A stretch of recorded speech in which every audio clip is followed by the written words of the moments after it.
everybody, it's Tania here answering my Ask Me Anything question of the week, and today is a great question.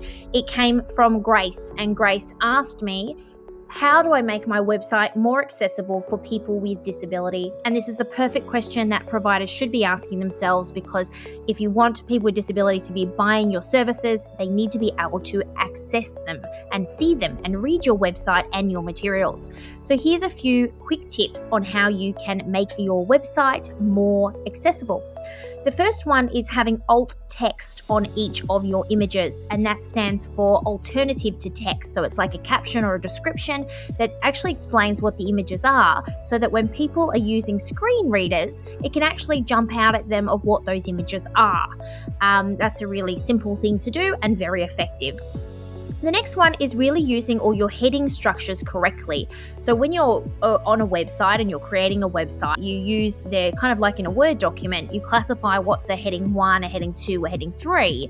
If you do that correctly, it makes it really much easier to pick up inside a screen reader or other communication tool.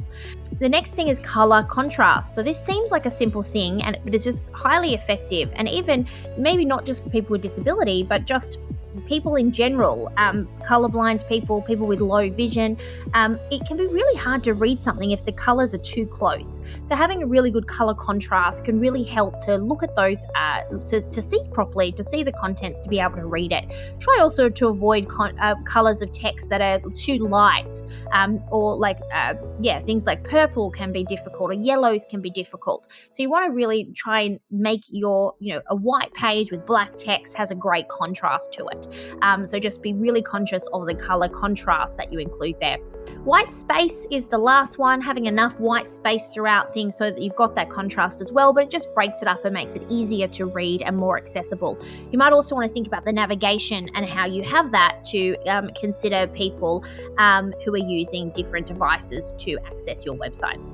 Hopefully that helps, Grace, and keep her questions coming. I love answering them.